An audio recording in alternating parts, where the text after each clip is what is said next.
Hello everybody and welcome back to WCW Returns.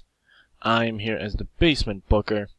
We are on the Go Home show to WCW's return to pay-per-view with Bash at the Beach.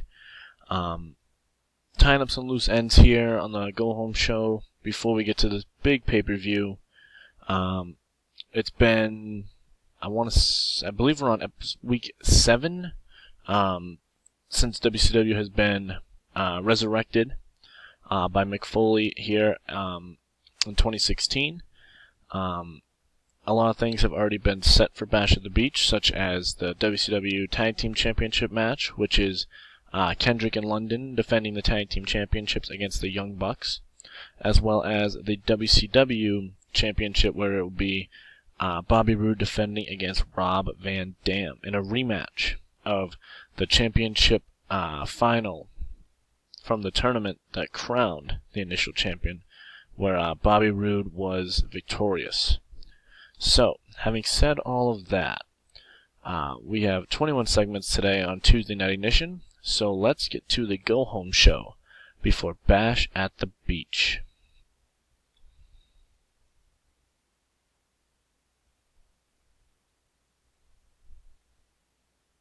So, in a pre-show bout that had subpar wrestling and little heat, Shima Ion defeats Kenny King at 8:24 with a Filipino Destroyer. I'm assuming that's like the Canadian Destroyer, which fine by me. We get a rating with 44. Ion with a 44, Kenny King with a 35. So this is a good little pre-show match for both guys. Just to kind of get them a little more over popularity is pretty much the goal here. And I didn't really have anything for either guy on the show. So I felt this was kind of just kind of throw in, see how it would go for a pre-show. And it makes the main show seem more important. So let's get to the main show. It opens with Bobby Roode cutting a promo about how great he is and about how last week, during the contract signing, RVD took a cheap shot at him that was unnecessary and should be reprimanded by Mick Foley, and demands that Mick Foley takes action on this matter before Bash at the Beach. Bobby Roode worked the crowd well, deserved better announcing and commentary, show got a strong start, and a crowd hotter. And no improvements, and a rating of 87. Bobby Roode getting the crowd fired up. So Mick Foley comes down to the ring, and instead of reprimanding RVD for causing the brawl last week during the contract signing, he instead books 2 singles matches tonight, which we'll see Rob Van Dam versus Aaron Stevens and Bobby Roode versus Cody Rhodes.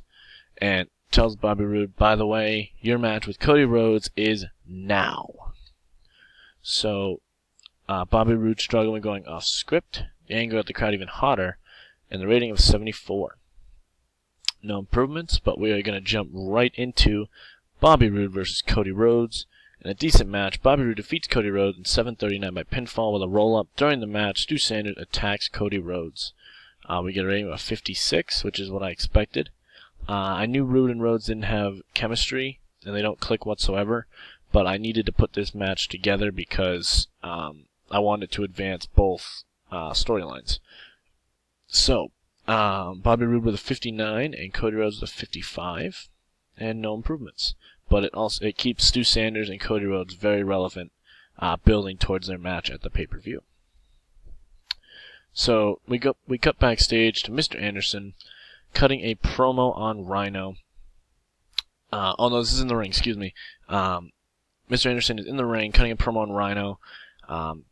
Talking about how he's sick and tired of Rhino getting the upper hand on him, having to cheat his way to getting on top, using a dangerous maneuver such as the gore, which leads to Rhino coming out in 1 second, which got a rating of 55. Anderson did a masterful job. No improvements. So like I said, Rhino comes out to interrupt Mr. Anderson and challenges him to a match at Bash at the Beach, where he wants one-on-one Rhino versus Mr. Anderson. And Mr. Anderson accepts the challenge as Rhino smiles as his music hits. So Rhino worked the crowd well, Mr. Anderson worked the crowd well as well, and the storyline advanced. No improvements, but we got 61. Did I already pre-book this? I did, okay. So that match is now set for Bash at the Beach as well. So Bash at the Beach is becoming a very strong card so far to the return to pay-per-view.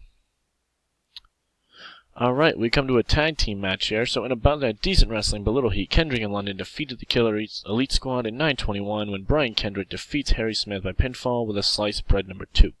In terms of ring work, Brian Kendrick was head and shoulders above everybody else. So as we know, Kendrick and London have great chemistry. London with a 52, Kendrick a 62, Hoyt a 36, and Harry Smith a 39. Any improvements? No improvements. Just a simple victory here for the tag champs, leading into their big title defense at Bash at the Beach.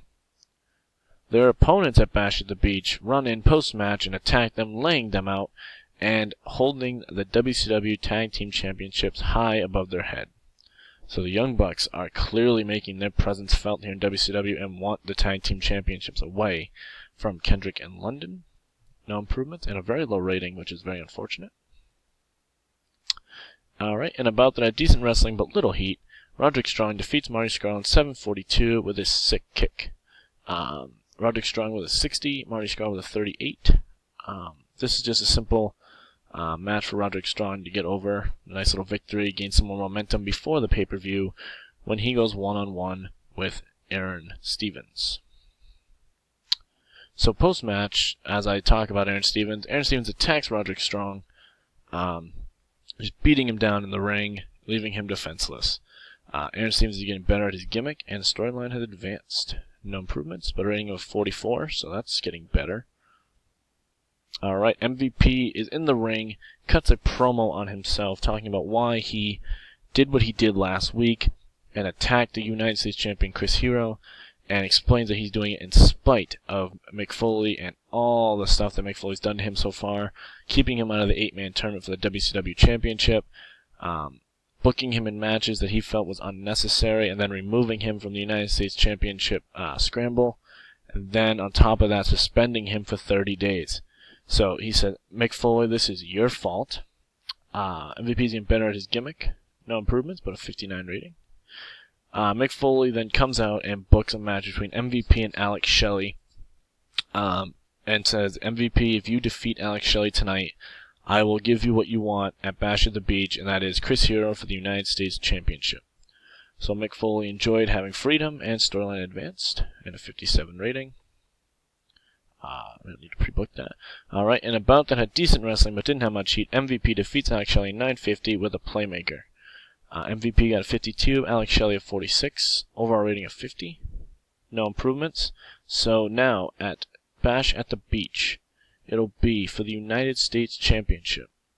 It'll be Chris Hero versus MVP. So MVP has gotten what he had wanted from Mick Foley and is now facing Chris Hero for the United States Championship. And post-match, Chris Hero comes on to the stage area and stares down MVP, realizing who his next challenger is. So I got a rating of a 38.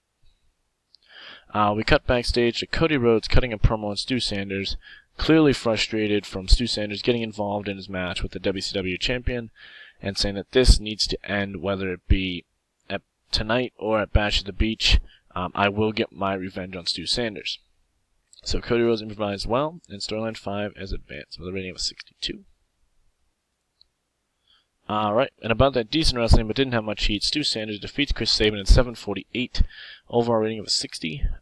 Chris Sabin a 42, Stu Sanders a 61, and no improvements. Just a quick, good match that I wanted to put together here, where Stu Sanders got a victory over a very good singles wrestler in Chris Sabin, just to get more momentum going towards him and Cody Rhodes.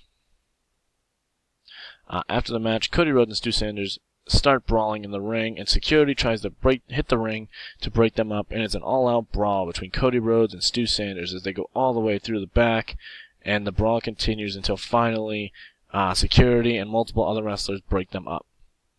So Cody Rhodes is getting better at his gimmick, and no improvements, but we got a 60 rating, so that's good. And about that terrible wrestling and non-existent crowd heat, Amazing Red defeats Matt Bentley in 5:50 with a shooting star press. Amazing Red's getting better at his gimmick. He got a 37, Bentley a 25. and Matt Bentley's improving performance. Just a quick little, get the crowd a little relaxed here before the main event, and get Amazing Red and Matt Bentley some TV time here. And that got an overall rating of 43, which is actually better than I expected.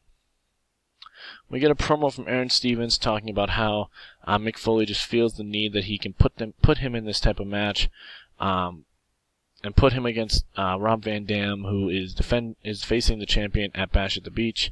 And he says, tonight I make Rob Van Dam my peasant, just like I'm going to Roderick Strong at Bash at the Beach. So Aaron Stevens did a masterful job and got a rating of 63.